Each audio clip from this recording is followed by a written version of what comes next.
Saya yakin teman-teman, Anda punya kesulitan apapun, doa itu senjata kita. Alat kita mendekat kepada Allah Subhanahu wa Ta'ala. Mohonkan dengan bahasa yang kuat, yang lembut. Dan yang ketiga, yang terakhir, sifat doa itu kalau ingin cepat dikabulkan, arahkan pada kepentingan ibadah. Perhatikan Nabi Ayyub alaihissalam. Quran surah ke-21 ayat 83 sampai 84, paling kiri sebelah atas. Dan kalimatnya dibuka dengan fathah. Fathah itu dari kata fataha, infitah, sesuatu yang terbuka. Jika ada kisah di masa lalu dibuka dengan fathah, itu artinya kisah itu dibuka sebagai petunjuk bagi masa generasi setelahnya.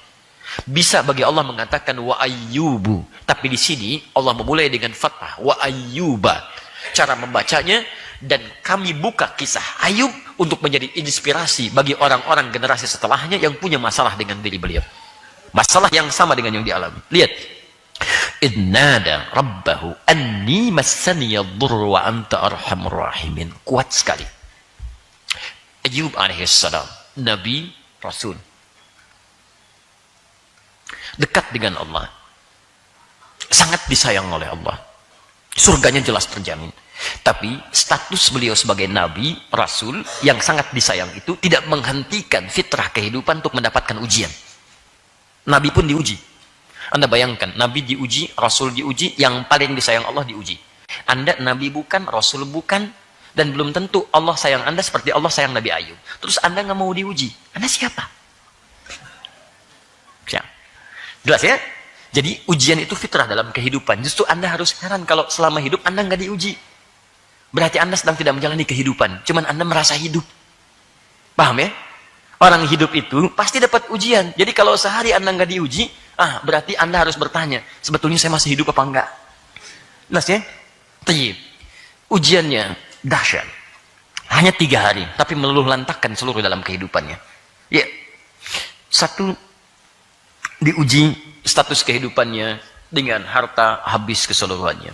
Habis, terbakar, hewan mati, dan sebagainya. Setan mengira akan keluar dari ketaatan pada Allah. Ternyata yang terjadi, naik 2 kali lipat ketaatannya. Ujian kedua, masuk pada keluarganya. Semua anak-anaknya wafat. Sehari 12 anak. Mengeluh? Tidak. Meningkat ketaatannya. 3, diberikan penyakit.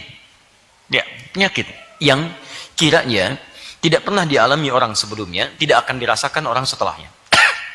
Hati-hati ya.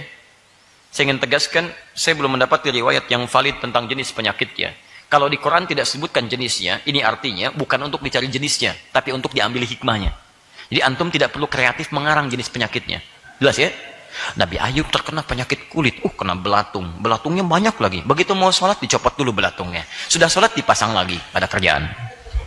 Nggak ada kerjaan. Jelas ya? Tapi penyakit ini tidak diderita orang sebelumnya, tidak akan dirasakan orang setelahnya. Poinnya adalah, lihat baik-baik. Beliau diuji dengan kesenangan, konon 20 tahun. Ujian itu, sakit, anak meninggal, 12, harta habis semua, 7 tahun berlalu. Istrinya datang. Bahasa kita, Pak, mohonlah kepada Allah, sembuhkan penyakit. Istrinya hebat, tidak minta kaya. Coba kalau ibu istrinya jadi istri Nabi Ayub. Mumpung bapak Nabi, kapan lagi jadi Nabi? Masya Allah. Pak, minta sembuh, kaya, plus punya anak lagi. 3, istri Nabi Ayub, karena tarbiyahnya jalan, bahasa kemanusiaan sederhana, minta sembuh. Minta sembuh. Apa jawab suaminya? Kata suaminya, berapa lama kita diuji kesenangan? 20 tahun. Berapa lama kita diuji dengan hal yang kita anggap kurang menyenangkan? 7 tahun. Nanti saja kalau ujian yang ini sudah sebanding dengan senangnya kita selama 20 tahun, baru saya bermohon kepada Allah untuk disembuhkan. Saya malu. Baru 7 tahun sudah bermohon kepada Allah, malu, belum sebanding dengan kenikmatan yang pernah kita raih. Jadi kaidah yang ketiga, begitu penyakit itu mulai mengganggu Nabi Ayub untuk menunaikan ibadah. Ini poinnya. Saat penyakit datang, ibadah ditunaikan nyaman, itu tidak ada masalah. Minta. Tapi ketika mulai mengganggu itu durun bahasa Arabnya. Durun, sudah ada gangguan fisik, sudah tak nyaman ibadah dan sebagainya. Maka mulailah bermohon kepada Allah. Ya, lihat kalimatnya. Idnada Rabbi anni masani yadhurru wa anta arhamur rahimin. Ya Allah, penyakit ini sudah mengganggu saya untuk bisa fokus beribadah kepadamu. Mengganggu kekhusyuan saya untuk beribadah kepadamu. Maka mohon ya Allah, hanya Engkau yang paling sayang kepada saya. Sembuhkan saya ya Rabb, agar bisa nyaman lagi ibadah kepadamu.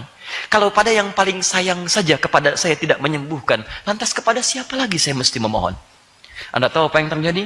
Begitu beliau mohonkan dengan kalimat yang kuat, dengan bahasa menyentuh, dengan tujuan untuk ibadah, kalimatnya turun langsung. Ayat 84-nya. Fastajabna.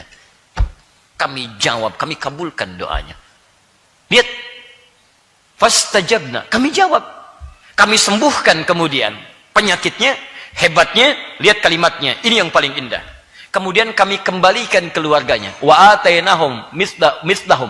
Ya.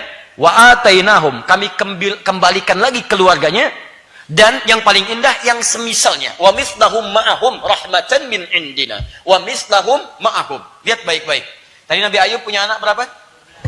12. Begitu disembuhkan, mohon kepada Allah dengan tujuan ibadah, dengan bahasa yang menyentuh, turun jawaban. Kami sembuhkan penyakitnya. Satu, sembuh. Ini poinnya. Yang kedua, kami kembalikan keluarganya. Maksudnya, telah sembuh, ya, Nabi Ayub berhubungan dengan istrinya, melahirkan lagi istrinya. Begitu lahir, kembar. Bukan cuman kembar. Wa mislahum ma'ahum, 2 kali lipat dari sebelumnya. Tadi 12, begitu sembuh, dapat anak berapa? 12 kali 2, 24. Kalau membahas orang dulu, jangan disamakan dengan orang sekarang. Oh, hati-hati, kalau sekarang, kalau enggak 2, 4. Orang dulu, 24. Ya. Lihat, bab ini bab terpisah. Kembalikan sini. Hebatnya, begitu ini dikabulkan. Rahmatan min indina. Sebagai rahmat dari kami. Yang ketiga, tadi maaf. Tadi kan 3 ujiannya. Baik, sakit, harta hilang, anak meninggal. Keluarga habis kan? Kecuali istri. Lihat baik-baik. Sakit jadi sembuh. Keluarga kembali 2 kali lipat. Yang paling menarik, yang tadinya beliau jatuh fakir, habis semua hartanya, karena saat hidupnya orang yang paling dermawan, yang paling baik dan sebagainya. Dan konon disebutkan di kampung beliau tinggal itu, orang-orangnya sangat begitu perhatian. Di antara perhatiannya, kalau ada orang sakit sembuh, dia datang membawa sesuatu untuk diberikan. Jadi begitu mendengar Nabi Ayub sembuh, orang sekampung datang bawa harta. Kasih lagi, kayak 2 kali lipat dari sebelumnya. Masya Allah, 2 kali lipat. Perhatikan, pahala sabar, pahala qanaah, pahala istiqomah. Kalau ada yang begini, antum pun mau sakit itu.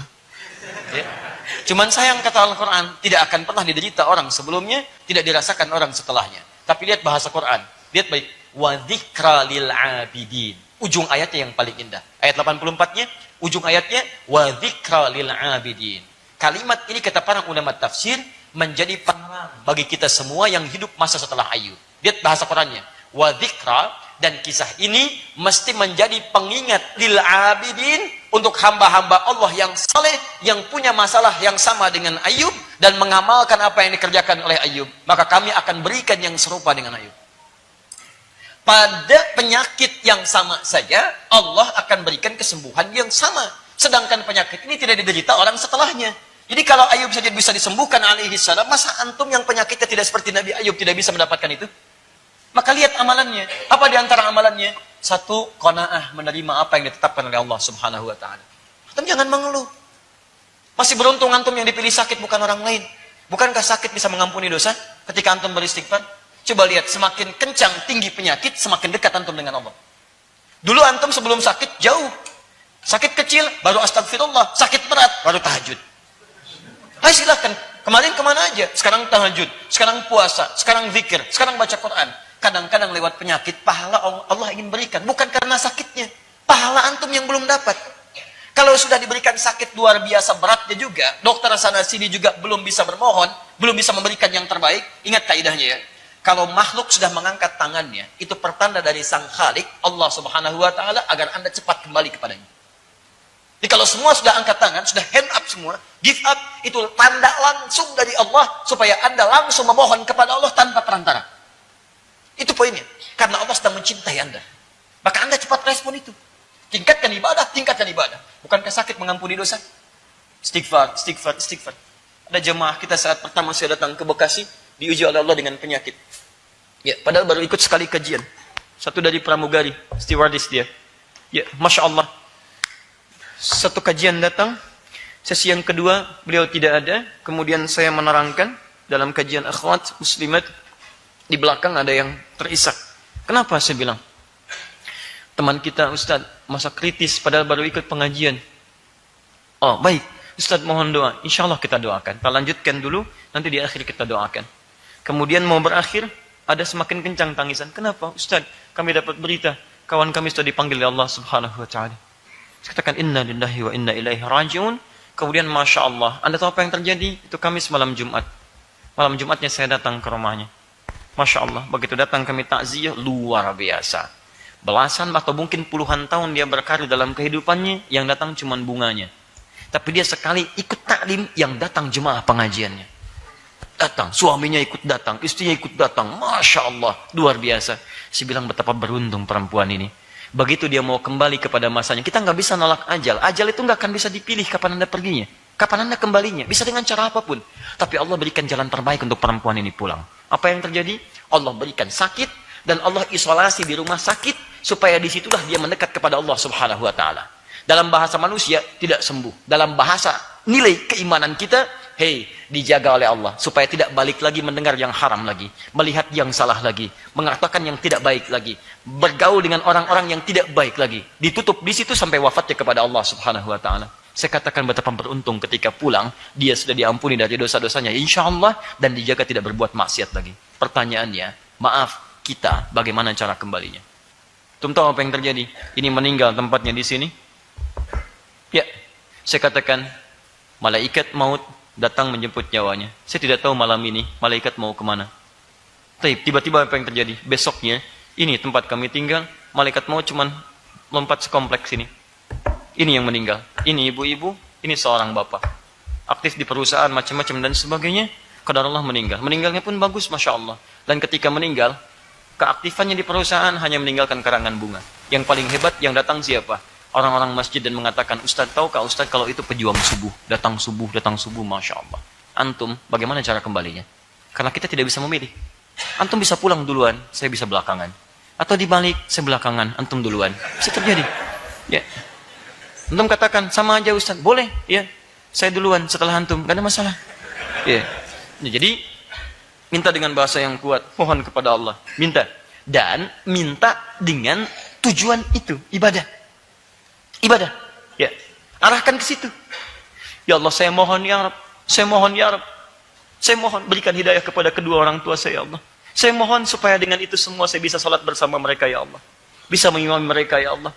Bisa berhaji ke Baitullah. Bisa meningkatkan takwa kepadamu. Ketika permohonan diarahkan pada ibadah, lebih cepat dikabulkan dibandingkan dengan urusan dunia saja. Konsep ini bisa dipakai dalam turunan kehidupan kita. Maaf, antum sering bermohon kepada Allah. Kenapa cuma minta dunia? Coba cek, kebanyakan orang yang belum punya kendaraan, itu sukanya minta kendaraan. Kurang pak, kurang lengkap kalimatnya. Minta kendaraan, tujukan untuk kepentingan ibadah. Ya Rabb, PTM jaraknya cukup jauh dari tempat saya, ya Allah. Jalan kaki berat, ya Allah. Datang kajian sudah selesai.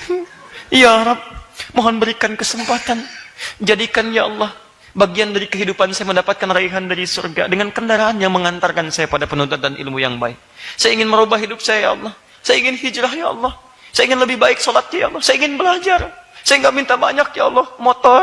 Misal gitu kan. Minta. Dengan bahasa yang baik. Itu biasanya lebih menarik gitu. Ya, dan biasanya lebih cepat menghasilkan suatu kebaikan. Ya, butuh rumah, cari rumah 1 miliar misalnya, atau taruhlah berapa, mohon, ya Allah, saya sudah banyak menunaikan sholat, ya Rabb, sesuai dengan kuasamu, sesuai dengan pengetahuan. Tapi mohon, ya Rabb, sampai saat ini saya belum punya kemampuan berzakat dengan maksimal, ya Allah. Mohon sebelum wafat beri kesempatan saya berzakat. Saya tidak minta banyak, ya Allah, mohon berikan 25 juta saja untuk berzakat. Masya Allah. Zakat berapa persen? 2,5%. 25 juta itu berarti mintanya berapa? 1 miliar. Baik ya? Ya, untuk zakat 25 juta, sisanya beli rumah. Masya Allah. Ayo praktekkan. Sekira malam-malam tahajud semua lagi ya, minta. Luar biasa. Baik.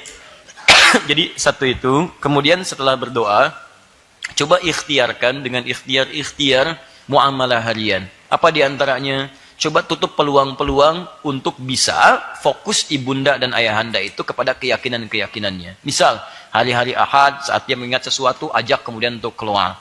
Undang teman-teman yang kiranya baik, punya akhlak yang baik. Datang ke situ atau ibu anda undang untuk mengunjunginya. Di situ diskusilah dengan kebaikan-kebaikan. Saling menyayangi, berikan hadiah terbaik, tunjukkan akhlak mulia. Dengan itu semua, insya Allah ada hidayah, insya Allah hadir dan tertuang dalam kehidupannya. Saya hanya bisa membantu berdoa, mudah-mudahan Allah Subhanahu wa taala berikan yang terbaik, dan apa yang bisa saya bantu silahkan disampaikan, mudah-mudahan dengan ikhtiar itu Allah mengabulkan insyaallah.